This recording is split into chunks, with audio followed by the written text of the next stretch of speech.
3. 기적의 인정.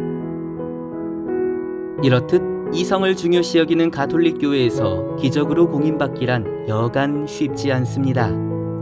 일례로 이미 교회의 공인을 받은 사적 계시인 루르드 발현과 루르드 샘에서의 치유 기적 사례의 경우 지금까지 7천여 건의 기적 치유 사례가 보고되었습니다. 그러나 현재 교회가 공식적으로 인정한 것은 총 70건에 불과하며 완치 확인서만 교회 이름으로 발급될 뿐 기적이란 이름으로 선포되진 않습니다. 기적 심사는 1882년 설립된 루르드 의무국에서 실시합니다. 이 의무국은 전 세계 모든 의사들에게 열려 있으며 의사들은 기적으로 병이 나은 사람을 조사하거나 의무국 내 문서를 열람할 수 있는 권한이 주어집니다. 예수의 5 상처, 성은 발현 기적의 경우에도 교황청이 공식적으로 인정한 기적은 아시시의 프란치스코 단 한 건에 불과합니다. 20세기 피에트를 친하의 성 비오 신부에게 발현된 스티그마타 또한 많은 목격자와 과학적 미스테리 속에서도 온전한 기적으로 선포되진 않았습니다. 4. 기적에 대한 과학적 접근. 그렇다면 과학적으로 설명이 불가능한 이러한 현상들을 도대체 어떻게 받아들여야 할까요? 그래도 21세기에 이르러 많은 학자들이 신비적 현상들을 나름대로 설명하려 시도하고 있는 중입니다. 이미 구마 편에서 언급했듯이 미국의 스카펫 박사는 실제 구마 의식들을 참여하면서 악마에 대해서 과학적, 의학적으로 정리하였습니다. 그는 자기 스스로 악마에 의해 빙의가 되었다는 강력한 자기암시가 걸린 정신질환 환자에게 그것보다 더 강력한 마귀 축출이라는 암시를 걸어줌으로써 이전에 자기 강박으로부터 해방시키는 방법으로 구마를 설명합니다. 또한 성인 유해 편에서 언급했듯이 썩지 않는 유해는 시신의 지방질이 얇은 비누막을 형성하여 부패가 안 된다는 비누화 현상, 실압화 현상으로 과학적 설명을 시도하려 하는 이들이 있습니다. 예수의 5 상처가 자연스레 나타난다는 스티그마타 현상 역시 강한 심리 정신적 현상으로 해석하려는 이들이 많습니다. 캘리포니아의 존 F 케네디 대학의 스콧 로고 교수는 성은 발현 자리가 역사적으로 십자가형과는 무관한 자리에서 나타난다는 것에 주목했습니다. 사제이기도 한 영국의 허버트 서스턴 박사 또한 신부이면서도 성은을 부정적이게 평가합니다. 그는 성은 발현자의 대다수가 히스테리 증세나 뇌간증, 간질발작 소유자들이라는 점에서 주목을 하지요.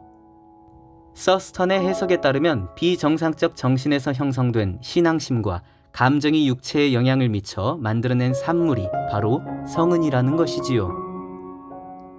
알렉산더 두브로프 박사도 정신물리학적 구조물이 두뇌 외부인 육체의 투사에 이미지를 만들어냈다고 봅니다. 성은은 분명히 기적이 아닌 정신력이 육체에 영향을 미쳐 일어나는 정신물리학적 현상이라는 것이지요. 갑작스런 치유의 기적 또한 회의주의 과학자들은 뇌과학적, 정신물리학적 현상으로 해석하고자 합니다. 신경정신과학자 에릭 캔들 박사는 반복하는 생각에 따라 우리의 뇌 또한 변화한다는 것을 발견해서 노벨상을 받았는데요. 그는 이러한 신경 가소성 현상으로 치유의 기적 또한 접근할 수 있다고 주장합니다.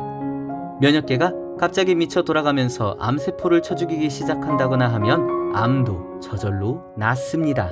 말기암으로 시한부 판정을 받은 사람 몇백 명, 몇천 명 중에 한 명은 갑자기 완치되기도 합니다. 그런데 왜 갑자기 면역계가 활성화되는지, 어떻게 해야 이걸 인위적으로 유도할 수 있는지는 아직 연구가 부족해서 알 수는 없습니다. 실압화 현상도 왜 일어나는가를 묻게 되면 아직까지 완벽하게 설명할 수 없습니다. 구마 현상도 단순 정신병으로 단정하기에는 한계가 있는 케이스가 너무도 많습니다. 스티그마타 현상도 아직까지 정신적 영향이라고 단언할 수 없습니다. 비오 신부의 경우 정신질환도 없었고 외부적 자해 흔적도 없었으며 서서히가 아니라 급작스레 발현한 것을 목격한 이들이 있기 때문이지요. 그렇다면 진실은 무엇일까요? 여전히 회의적이십니까? 아니면 여전히 믿고 계십니까? 4. 기적에 대한 영적 접근. 기적을 통해 많은 이들이 구원을 체험하기도 하지만 많은 경우 기적을 빙자한 많은 사기들 또한 횡행합니다. 그렇기에 가톨릭 교회는 초반에 언급했던 시성성의 정확한 검증을 통해 기적을 단속하는 것이지요. 계시 종교로서 교회는 결코 기적을 부인하지 않습니다. 그러나 기본 기조는 사실, 팩트를 넘어서서 그 현상이 진정 신앙의 선입과 부합하는가를 봅니다. 성경에서는 악마 또한 기적을 빙자하여 인간을 속이려 한다고 말합니다. 따라서 최소한 가톨릭 신자라면 교도권에서 인정하지 않는 사적 계시나 기적의 장소는 절대 가지 않아야 합니다. 특히 아예 가지 말라고까지 하는 곳은 정말로 가서는 안 됩니다. 명시적으로 나주 성모의 경우에는 지역교회가 파문 교령까지 내렸기에 절대로 가서는 안 됩니다. 이미 광주대교구는 몇 차례 조사단을 파견한 뒤 이를 단죄했습니다. 기적의 유무를 떠나 신학적으로도 전혀 맞지 않기 때문입니다. 설령 추종자들이 기적이 사실이라고 믿는다 할지라도 우상의 비유신부처럼 순명해야만 합니다. 성경에서도 악마가 기적을 일으킨다는 것을 잊지 마십시오. 기적들은 사람들을 신앙으로 인도하는 계기가 될 수 있지만 기적을 믿음의 조건으로 삼아서는 결코 안 될 것입니다. 그것은 하느님과 흥정을 요구하는 것과 마찬가지입니다. 빵, 밥, 또르띠아 등 동서양을 막론하고 우리의 주식은 모두 밋밋한 맛을 가지고 있습니다. 자극적인 맛은 우리의 입맛을 돋굴지언정 계속해서 우리를 살게끔 하는 데에는 한계가 있습니다. 그리스도교에서 신은 창조주로서 기적을 통해 자연 법칙에 충분히 개입할 수 있으십니다. 그러나 당신이 만드신 그 자연 법칙만으로도 충분히 당신의 권능이 드러납니다. 어쩌면 일상의 평범한 기적들을 외면하고 자극적이기만 한 기적만을 바라고 있진 않으신가요? 혹시 당신은 표징을 요구하며 애써 신을 조종하고자 하는 욕망에 사로잡혀 있진 않습니까? 이 세대가 표징을 요구하지만 요나 예언자의 표징밖에는 어떠한 표징도 받지 못할 것이다.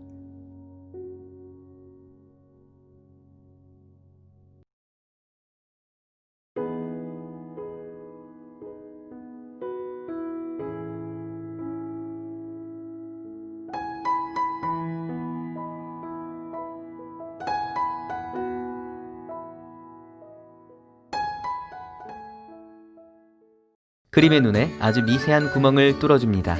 사실 이 바늘 구멍보다 작은 구멍이 좋습니다. 그 후에 뒷면에 피를 담은 팩을 설치한 후 흘려보냅니다. 아주 미세한 구멍의 경우 피가 잘 나오지 않기 때문에 주변 온도를 높여 피가 팽창하여 나오게끔 하는 방법도 사용합니다. 동상의 경우 눈 주변에 의도치 않은 구멍이 생기고 산화철이 녹아 흘러 피처럼 흐르는 경우가 간혹 있습니다. 나주 성모의 경우 당시 나주본당 박희동 신부님의 사제관에선 100일간 피가 흐르지 않았고 직접 흐르는 과정을 본 사람은 없으며 피 성분 역시 검사를 거부해서 검증이 안 되었습니다. 볼만했다면 좋아요와 구독, 알람 설정까지 부탁드립니다.